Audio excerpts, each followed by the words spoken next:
오늘 본문은 창세기의 마지막 장 마지막 절입니다. 창세기는 천지창조로 시작을 하죠.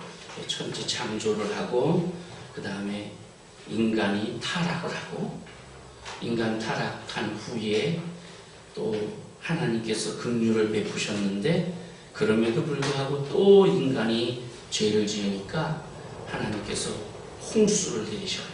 그래서 이 노아의 홍수, 그것으로 온 세상이 다 멸망하고 노아의 가족만 남습니다. 이게 창세기 11장까지 되어져 있는 얘기예요. 그래서 이 창세기 11장까지의 이야기를 원역사라고 해요. 창세기 11장 끝부분에 아담의 족보가 쭉 나옵니다. 아담의 족보가 쭉 나오면서 거기에 아브라함이 딱 이름이 등장해요. 그리고 12장으로 넘어가서 하나님이 아브라함을 부르십니다. 그래서 아브라함이 소명을 받죠. 내가 내게 지시할 땅으로 가라. 그러니까 아브라함이 떠나갑니다. 이렇게 해서 떠났어요. 그러면서 아브라함, 이삭, 야곱 이렇게 믿음의 조상, 그 대를 이은 그 세 사람의 이야기, 그리고 그 사람들을 통해서 이스라엘이라는 공동체가 이루어지는 이야기가 이제 그 이후의 말씀이에요.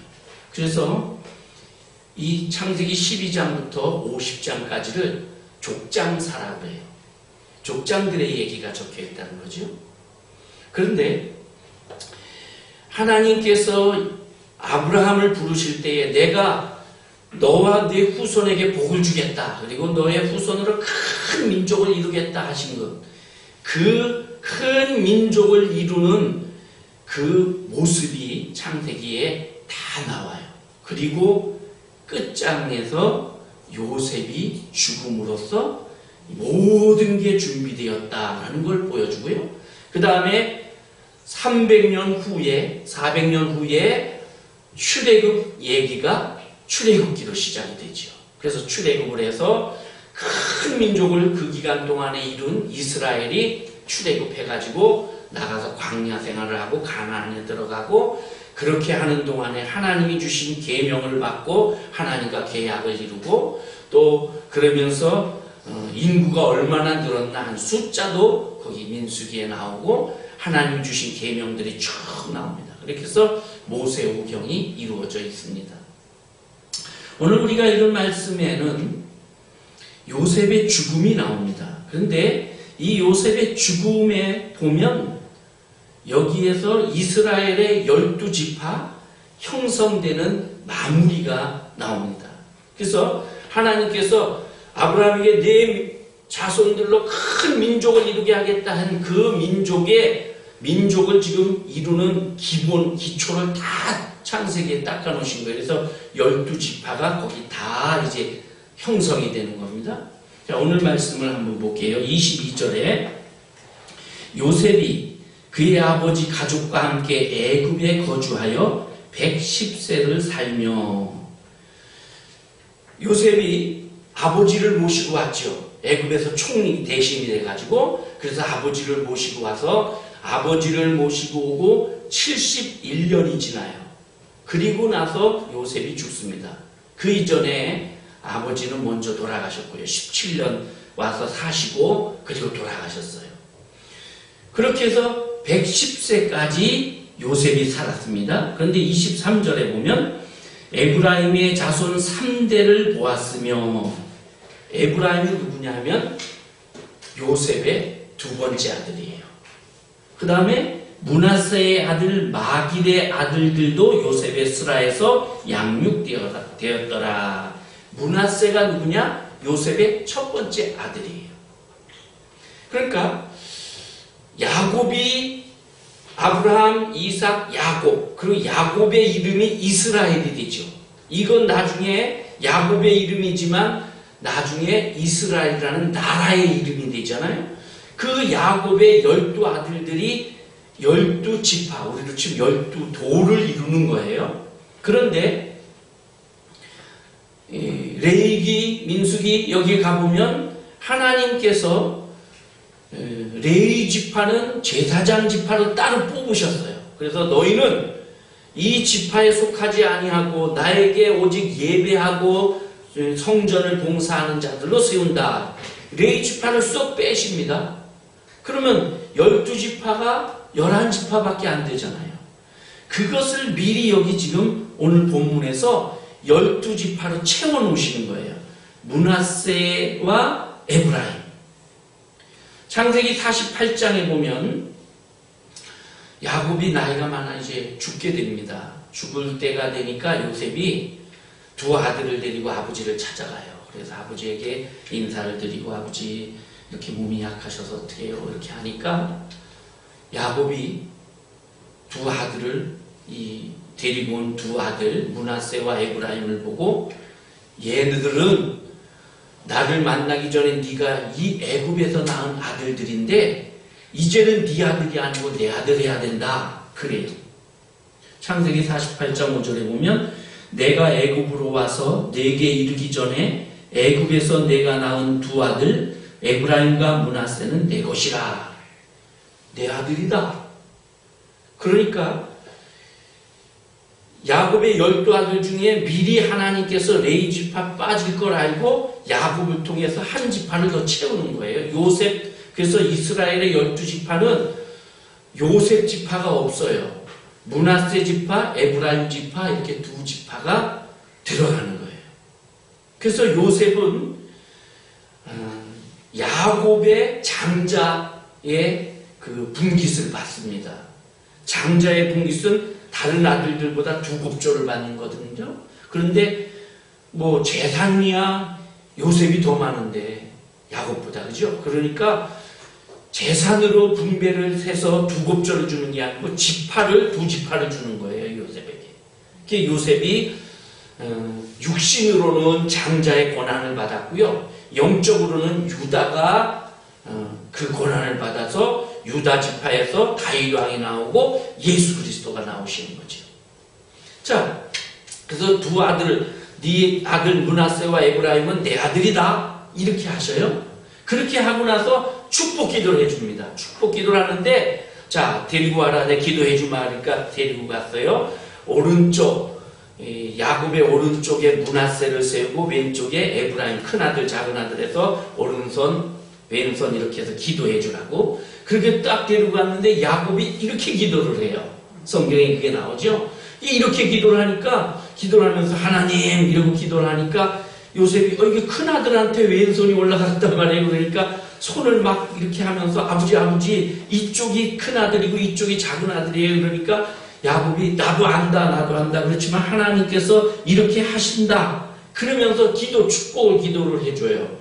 그래서 장자가 에브라임이 아니고 므낫세였는데 에브라임에게 간 거예요.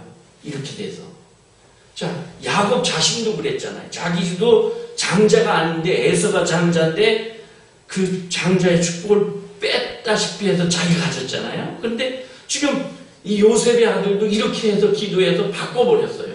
그래서 나중에 보면, 나중에 이스라엘 나라가 남북왕국으로 갈리게 될 때 남쪽은 유다 왕국이라고 해요. 유다라고 해요. 그래서 유다 지파를 중심으로 해서 한 나라를 형성하고요. 북쪽은 이스라엘이라고 했어요. 근데 이스라엘이라고 하면서 또 다른 말로 에브라임이라고 했어요. 그러니까 두 나라를 형성하는데 에브라임이 이 둘째 아들이 첫째가 돼가지고 장자의 저거를 승계받아가지고 이스라엘의 대표적인 지파가 되고 두 나라가 나뉠 때에 그 한 나라의 대표가 되는 거예요. 참 하나님의 놀라운 섭리라고 이렇게 생각해 볼 수 있지요. 자, 그래서 이제 그렇게 두 지파가 새로 생기면서 이스라엘의 12지파가 다시 채워지는 겁니다. 근데 여기 보니까 에브라임의 자손 3대를 보았으며 이랬어요. 그러니까 요셉이 자기의 형제들, 가족들 다 먹여 살리고 애굽의 총리니까 그렇게 하면서 에브라임의 자손 3대를 보았다. 에브라임부터 3대인지 요셉부터 3대인지 모르겠어요. 그건 정확하게 모르겠는데 만약에 에브라임부터 3대라 그러면 요셉은 고조 할아버지가 된 거예요. 그 다음에 요셉부터 3대라 그러면 증조 할아버지가 됐어요. 그렇게 자손을 많이 퍼뜨린 거죠. 이 요셉은 110살을 살았다고 오늘 말씀이 되어 있잖아요. 이 110살은 애굽 땅에서는 아주 장수한 거랍니다. 자, 그렇게 해서 3대를 봤다 이러고, 그 다음에 므낫세의 아들 마길의 아들도 요셉의 스라에서 양육되었더라. 요셉의 스라에서 우리 성경은 이렇게 번역을 했는데 요셉의 무릎 위에서 이런 뜻입니다. 이게 뭐냐면 므낫세와 에브라임 두 지파가 지금 두 아들이 요셉의 아들인데 아버지가 뺏어갔잖아요. 그러니까 자, 나는 아들이 이제 없어. 그렇게 할 수 없이 이 므낫세 지파, 요셉은 그래도 에브라임보다는 므낫세가 큰 아들로 생각을 한 거예요. 그래서 이 큰 아들 중에 또 다른 아들을 내 아들로 삼은 거예요. 이 아버지한테 이 두 아들은 이렇게 양자로 드리고 그랬는데 므낫세의 족보를 쭉 보면 역대상 7장에 보면 므낫세가 결혼을 했어요. 그래서 아들 둘을 봅니다. 그 아들 둘 보고 그 중에 이제 여기 보면 아스리엘이라는 아들과 슬로보앗이라는 아들을 봅니다. 이 슬로보앗은 딸만 낳아가지고 나중에 이 여호수아에 갔을 때 딸에게도 땅을 분배해줘야 되지 않겠습니까? 나는 아들이 없는데 이렇게 된 그 자식들이에요. 그 후손들이에요. 자, 어쨌든 그런데 이 두 아들이 므낫세에겐 있었는데 이 두 아들 말고 므낫세가 다른 이 첩을 하나 얻어요. 소실을 얻어가지고 그 소실을 통해 낳은 아들이 마길이에요. 그러니까 이 요셉이 자기 아들에서 이제 아들을 아버지한테 드렸으니까 내 아들을 하나 삼아야 되겠는데 정식 자녀들 아니고 소실에게서 난 마길을 내 아들, 얘는 내 아들로 이렇게 한 것 같아요. 그래가지고 마길의 아들들이 요셉의 스라에서 양육되었더라 이렇게 표현을 한 거예요. 이 마길의 아들 중에 나중에 길르앗이 나와요. 이 길르앗은 용사라고 성경에 기록이 되어 있습니다.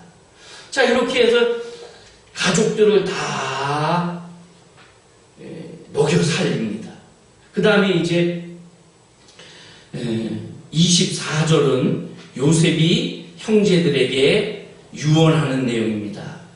나는 죽을 것이나 하나님이 당신들을 돌보시고 당신들을 이 땅에서 인도하여 내사 아브라함과 이삭과 야곱에게 맹세하신 땅에 이르게 하시리라. 나 죽을 건데 내가 죽고 나면 언젠가는 우리가 하나님께서 주신 우리 할아버지 때 증조 할아버지 때 아브라함, 이삭, 야곱 이렇게 대를 이어서 약속하신 그 땅으로 하나님께서 데리고 가실 겁니다. 그때에 나를 요셉이 또 이스라엘 자손에게 맹세시켜 이르기를 하나님이 반드시 당신들을 돌보시리니 당신들은 여기서 내 해골을 메고 올라가겠다 하라. 내가 그때 내 해골도 같이 가지고 가시오. 이렇게 유언을 하고 형제들에게, 자기 형들이죠. 대부분 베냐민 외에는 형제들에게 그렇게 해서 맹세를 시키고 죽습니다. 요셉이 26절에 요셉이 110세의 죽음에 그들이 그의 몸에 향재료를 넣고 애굽에서 입간하였더라. 이제 이거는 이집트의 장례 방식대로 지금도 이집트에 미이라가 많잖아요. 이때부터 그래서 미이라를 만들어 이렇게 했던 것 같아요. 그래서 그렇게 장례를 치른 얘기.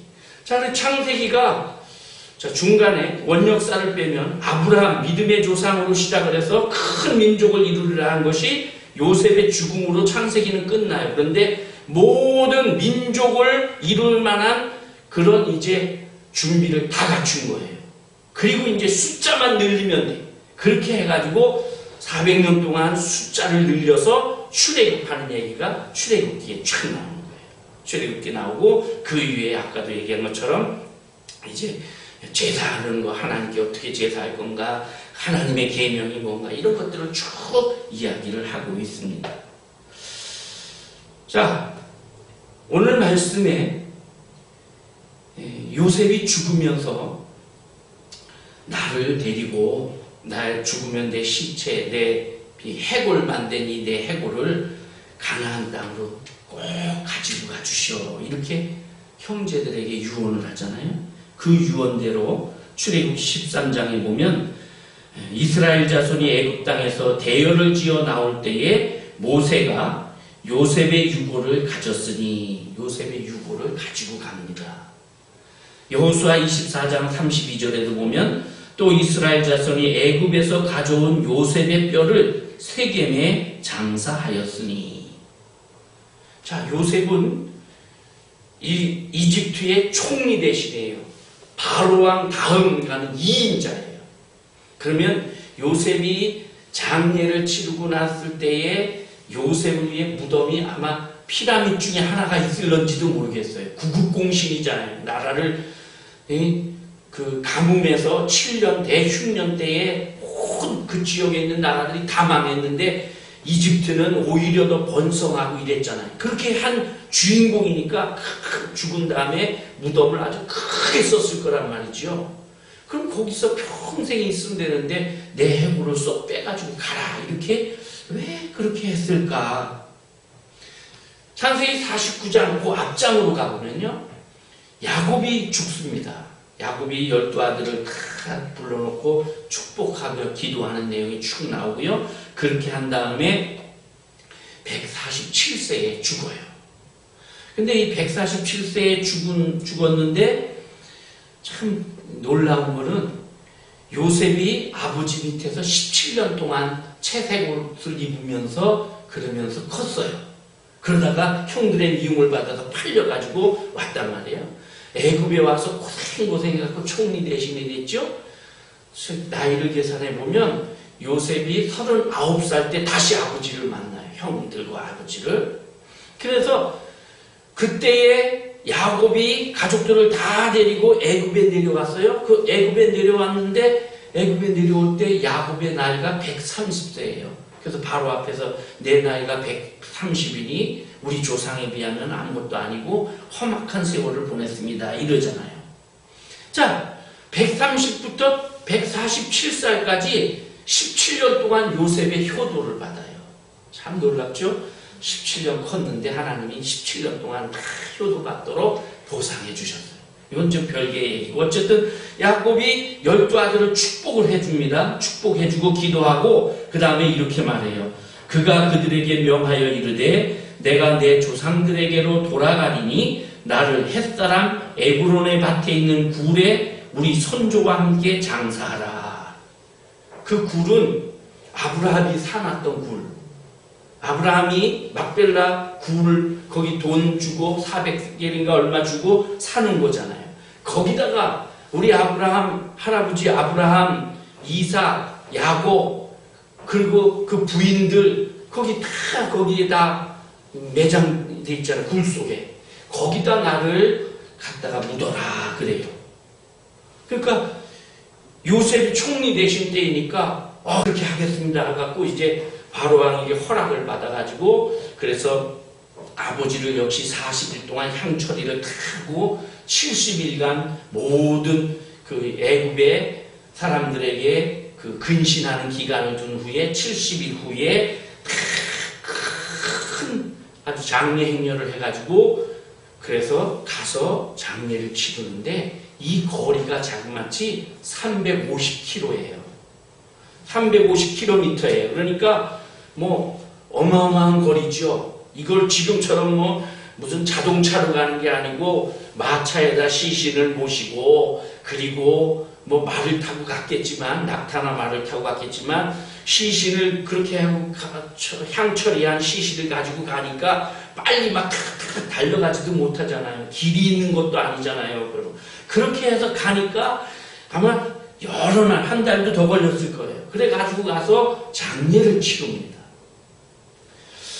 자, 그런데 여기도 또 이상해요. 야곱이 죽으면서 지금 아들이 이 나라의 왕 다음 가는 자리에 있단 말이에요. 그러면 자기가 죽으면 어련히 알아서 아버지 무덤을 잘 써주겠어요. 그죠? 얼마나 기념관을 세워줄지도 모르고 왕의 묘 버금가게 큰 묘를 만들어 줄 텐데, 그러면 그렇게 만들어 주면 요셉이 총리도 있으니까 요셉이 사람들을 시켜서 관리도 깨끗하게 해주고, 수시로 요셉도 와서 묘도 관리하고, 우리로 치면 성묘도 가까우니까 자주 가고 이럴 텐데, 그 먼 지역 350km나 되는 그 지역에다가 거기 동굴에 갔다가 시신을 넣어달라 그런단 말이죠. 자, 요셉도 그렇고 이 야곱도 그렇고 가나안 땅에다 내 시체를 갖다가 놔달라고 이래요. 자, 하나만 더 얘기를 해볼게요. 언젠가 제가 설교하면서 여러분에게 그런 얘기를 했어요. 신명기 끝에 가서 모세가 아라바 광야에 갔을 때 이제 요단강만 건너면 그러면 약속의 땅 가나안이에요. 40년 광야 생활 다 끝났어요.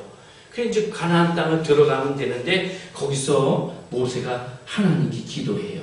신명기 3장에 보니까 구하옵나니 나를 건너가게 하사 요단 저쪽에 있는 아름다운 땅, 아름다운 산과 레바논을 보게 하옵소서. 하나님께, 하나님 나 저 땅에 건너가서 그거 보고 죽어도 거기서 죽고 싶습니다. 이렇게 얘기를 해요. 근데 여호와께서 너희 때문에 내게 진노하사 내 말을 듣지 아니하시고 내게 이르시기를 그만해도 족하니 이 일로 다시 내게 말하지 말라. 그래서 제가 이 말씀 가지고 하나님은 내가 족하다 이런 말씀 설교를 나눈 적이 있어요. 한번. 자, 요셉과 야곱이 그 땅에 가고 싶어 했는데 모세도 지금 다 데리고 와서 이제 한 걸음만 강만 건너면 돼요. 그러는데 거기서 하나님이 너 여기서 죽을 거야 못 들어가 그러니까 성경에 보니까 요셉이 눈도 흐리지 아니하고 건강했다고 돼 있거든요.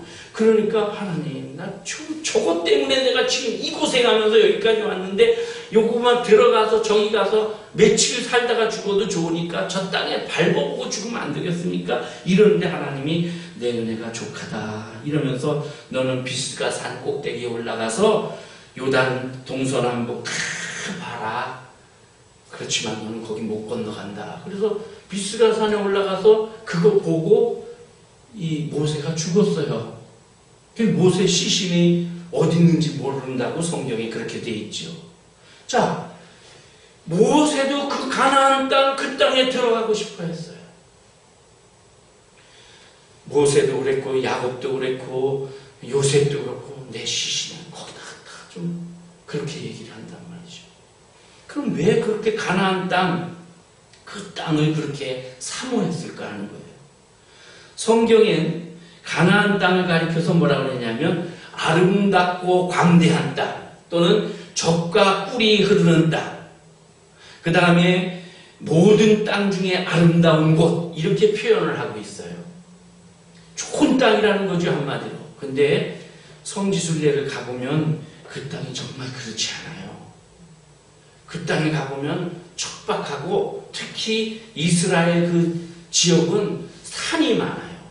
다른 데 평지가 많은데 평지라고 있어도 유대 광야 그거밖에 없고요. 그래요. 그러니까 거기 좋은 땅이 아니에요. 그래서 성경학자들이 젖과 꿀이 흐르는 땅, 이게 무슨 젖과 꿀이 흐르는 땅이냐? 그래서 어떻게 해석을 하냐 하면 젖과 꿀이 흐른다는 것은 그냥 신앙 고백적인 표현일 뿐이다. 영적인 표현이고 은유적인 표현이지 진짜로 젖과 꿀이 흐르는 땅이 아니다. 이렇게 말을 해요. 또는 이렇게 말해요. 고대 그 근동 지역에서 그나마 좀 나은 곳이 거기기 때문에 그래서 거기 좋은 땅이라고 젖과 꿀이 흐르는 땅 이렇게 표현한 거지 그 다른 땅에 비해서 별로 그 땅이 우리나라에 비하면 별로다 이거예요. 여러분 우리나라는 정말 좋은 땅이에요. 금수강산이라고 그러잖아요. 정말 산도 많고 이러지만 어디나 씨 뿌리면 다 곡식이 올라오고 물 땅만 파면 물이 솟고 그런데 그 나라는 안 그렇단 말이죠. 자, 우리가 아는 것처럼 이스라엘이라는 나라 북동쪽으로 유브라데스 강과 그 다음에 티그리스 강이 흘러요. 그리고 거기가 메소포타미아 문명의 발생지예요. 우리가 국사 시간에, 세계사 시간에 이럴 때 배울 때 그 땅을 기점으로 해서 거기 초생딸 모양의 비옥한 지대가 있다. 그 비옥한 초생딸 모양의 비옥한 지대에 문명이 발달했다. 이랬거든요. 그 지역의 끝자락에 이 가나안 땅이 붙어 있는 거예요. 그러니까 이쪽 지역의 이쪽 남쪽으로 비하면 이 땅이 그래도 좋은 땅에 속하는 건데, 그러나 그 위쪽으로 그 티그리스 강, 유브라데스 강 쪽으로 보면 좋은 땅이 아닌 거예요, 이게. 거기에 비하면 지금 요셉이 살고 있는 땅, 애굽의 고센이라고 하는 땅은 정말 좋은 땅이에요. 왜냐하면 나일강이 남쪽에서부터 북쪽으로 흘러가지고 거기가 나일강 하류거든요. 모든 강의 하류에는 이렇게 퇴적물이 쌓여가지고 그래서 큰 기름진 옥토의 땅을 이루어요. 고센 땅도 거기에요. 그래서 기름져요. 산이 없고 그래요. 바다를 끼고 있어요. 그래서 기름진 땅이에요.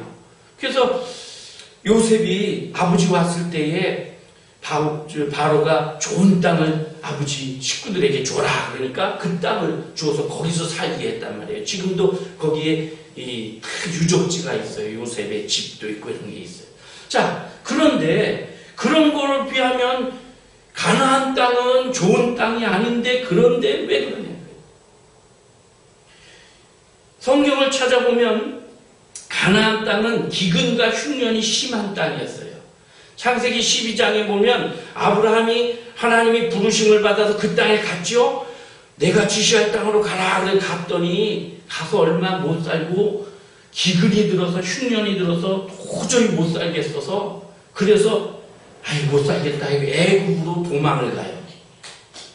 여러분, 그때는 아브라함이 부름받은 지 얼마 안 되잖아요.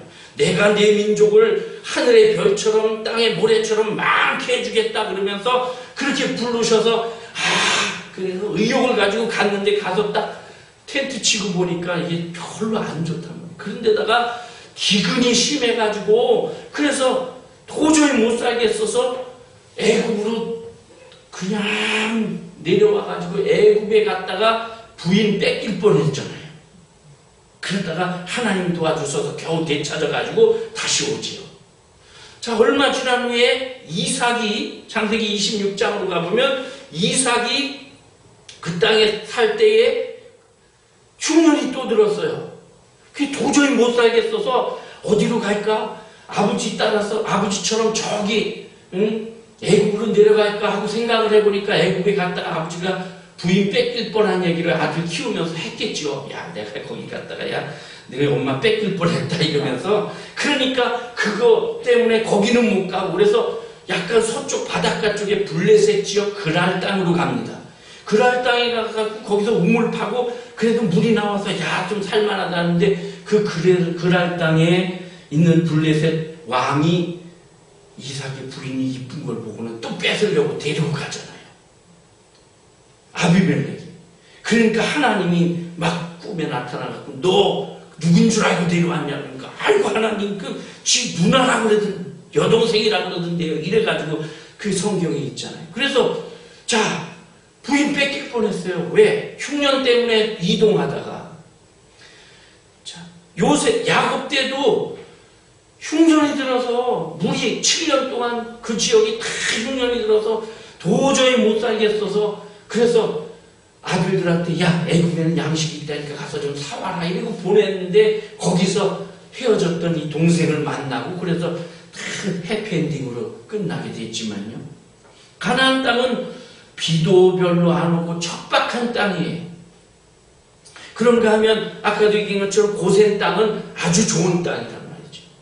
자, 지정학적으로도 이 가나안 땅은 안 좋은 땅이었어요. 아까 얘기한 것처럼 자, 메소포타미아 문명이 발달됐죠. 거기 남쪽으로는 애굽, 이집트 문명이 나일강을 중심으로 발달이 됐어요.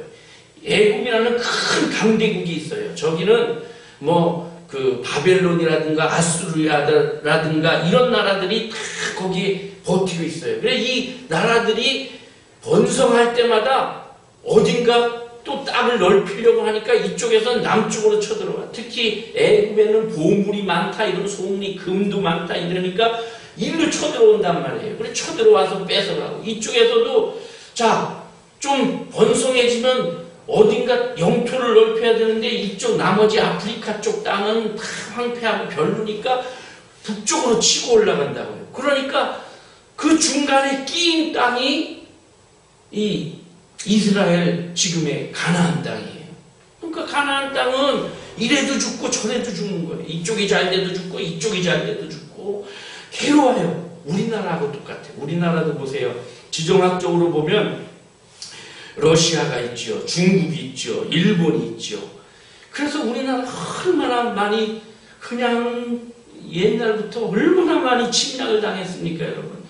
지금은 미국이라는 나라까지도 가세해가지고 미국이 우리나라 땅이 요충지라는 걸 알고 우리나라를 미국이 그래서 우리나라는 정말 중요한 요충지인데 우리 마음대로 할 수 있는 게 별로 없어요. 국방의 문제도 그렇고 경제적인 문제 이런 거 다 이게 잘 안 돼요. 이거를 정말 정치 지도자들이 잘 생각해서 이걸 이용해 먹을 수 있는데 오히려 그 나라들이 우리나라를 중요하게 여기니까 그걸 이용하면 되는데 이용하고 그래서 좀 나라를 좀 잘 다스리면 좋겠는데 그러진 못하고 오히려 더 힘들게 하고 있으니까 이게 참 속이 답답하지요. 자, 이스라엘이 그래요. 끼인 나라예요. 끼인 나라. 그래가지고 이래를 학자들이 보니까 이스라엘은 그런데다가 주변에 있는 블레셋이라든가 뭐 이런 나라들이 조그만 나라들이 또 쳐들어오고 그래갖고 이스라엘은 40년에 한 번씩 큰 전쟁이 있었다. 이렇게 역사를 연구한 학자들이 말을 해요. 자, 이런 땅인데 그런 땅임에도 불구하고 모세도 그랬고 요셉도 그랬고 야곱도 그랬고 그 땅으로 가고 싶어 했어요. 시체라도 가게 해달라고 그렇게 얘기해요. 왜 그럴까요? 그 이유는 첫 번째 하나님이 주신 땅이기 때문이에요. 하나님이 주신 땅, 약속의 땅, 믿음의 조상 아브라함을 부르셔서 가라 하고 주신 그 땅, 너와 내 후손에게 영원히 줄 땅이다 그리고 주셨단 말이죠. 그 땅이 가나안 땅이에요. 이 유대인들이 얼마나 이 땅을 좋아하는지 주 70년에 티투스 왕, 로마 장군이죠. 그때는 황제 되기 전이니까 장군이 와서 예루살렘을 다 뭉개버렸어요. 예수님 예언한 대로 돌 위에 돌 하나도 남지 않게 다 뭉개버렸어요. 그렇게 뭉개버리고 이 이스라엘이라는 나라가 없어져 버렸어요. 지구상에서. 2차 대전 때에 흩어져 있던 사람들을 독일의 히틀러 같은 사람이 잡아다 죽이고 그래서 정말 유대인들은 씨가 마르는 줄 알았어요. 그러는데 이 사람들이 전 세계에 흩어져서 열심히 돈을 모으고 이 좋은 머리를 가지고 장사 수단을 가지고 하나님을 믿는 그 신앙을 가지고 열심히 해서 그 가나안 땅, 그 이스라엘 땅을 조금씩 다른 사람 이름으로 사들인 거예요. 그래서 1948년도에 그 땅 사들인 거를 다 나중에 내가 주인이다 하고 짠 하고 나타나 보니까 다 유대인들이 산 거예요. 그래서 그 땅을 다시 회복했잖아요. 1948년도에 그래서 이스라엘이 다시 회복을 하고 거기 정부가 생긴 거예요. 미국이 아니 그 땅 말고 다른 데 좋은 땅을 좀 구해서 줄 테니까 왜 거기 그 이슬람권이 있어가지고 그 끼어있는 고기를 다 너네가 주장하냐. 조그만 우리나라 강원도보다 조금 큰 그런 땅 그걸 왜 달라고 그러냐. 다른 데 더 큰 데 줄 테니까 거기다가 이스라엘이라고 이름 붙여서 해라 그러는데 아 싫다. 우리는 우리 조상 아브라함에게 준 그 땅 거기 해야 된다. 이런 거기를 한 거 아니에요. 왜 그랬느냐. 하나님이 주신 땅이기 때문에. 오늘 우리가 이걸 기억해야 돼요. 하나님이 나에게 허락해 주신 것 이것을 우리가 소중하게 여길 줄 알아야 돼요. 하나님이 내게 주신 것 그거 아무렇게나 여기면 안 돼요.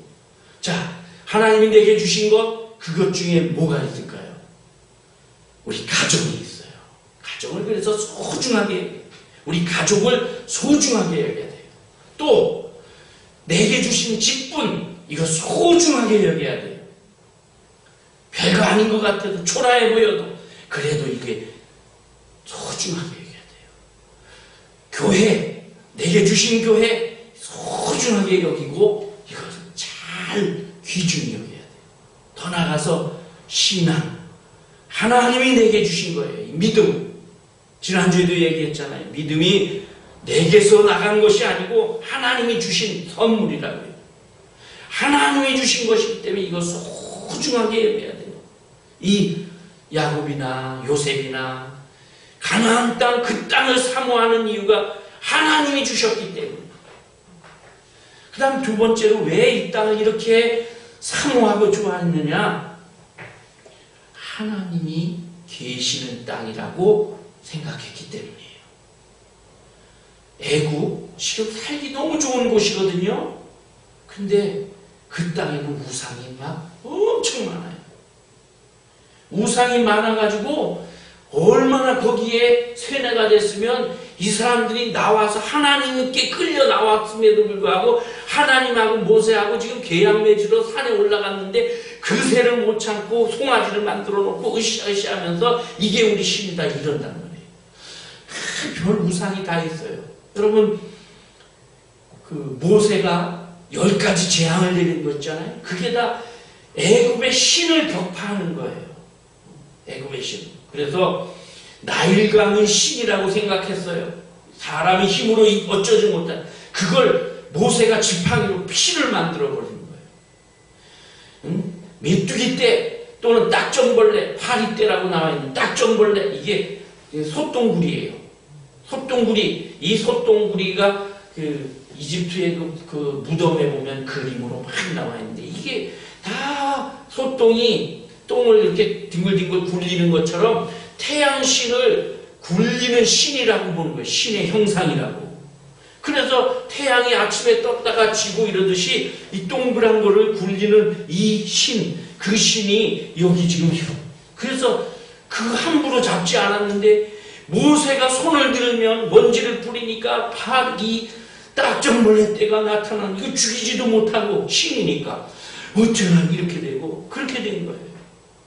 어둠도 그렇고 신이라고 생각을 했는데 그런 마지막에 장자를 죽이잖아요. 신이 내린 선물이라고 생각하는 장자까지. 그렇게 많은 신들이 있는 것이 애굽이에요.